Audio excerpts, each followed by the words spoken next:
राष्ट्र नायक की श्रेणी में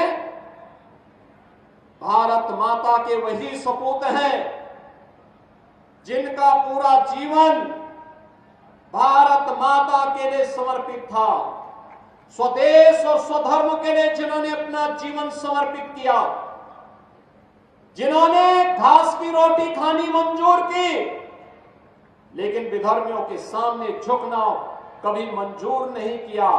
उन राष्ट्र नायकों में महाराणा प्रताप का नाम आता है, छत्रपति शिवाजी महाराज का नाम आता है, गुरु गोविंद सिंह जी महाराज का नाम आता है।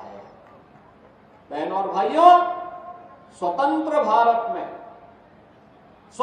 भारत में इन राष्ट्र नायकों का आदर्श हम सब की एक प्रेरणा है और वही प्रेरणा के बल पर हम लोग कुछ कर पाते हैं। और इसीलिए हम कहना चाहते हैं बहनों और भाइयों, इन राष्ट्र नायकों का सम्मान हर हाल में होना चाहिए।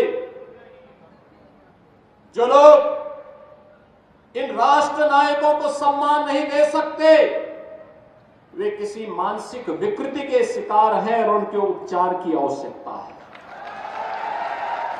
उनको व्यापक उपचार की आवश्यकता है, क्योंकि राष्ट्र नायकों का सम्मान के बगैर वर्तमान पीढ़ी आगे नहीं बढ़ सकती, उनको एक नई प्रेरणा प्राप्त नहीं हो सकती। वर्तमान पीढ़ी को प्रेरणा प्राप्त होती है महापुरुषों के जीवन चरित्र से, उनके व्यक्तित्व और कृतित्व से। और महाराणा प्रताप ने अपने जीवन कालखंड में ही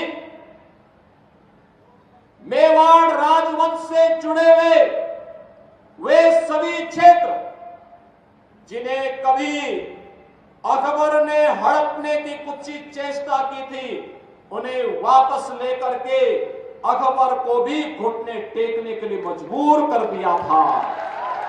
और इसीलिए तो हम कहते हैं कि नायक तो महाराणा है, महाराणा, अकबर नायक नहीं हो सकता। नायक छत्रपति शिवाजी महाराज हैं जिन्होंने औरंगजेब को घुटने टेकने के लिए मजबूर किया और घुटते घुटते बेमौत मरने के लिए मजबूर कर दिया था। इसलिए नायक छत्रपति शिवाजी महाराज हैं, औरंगजेब नहीं हो सकता है।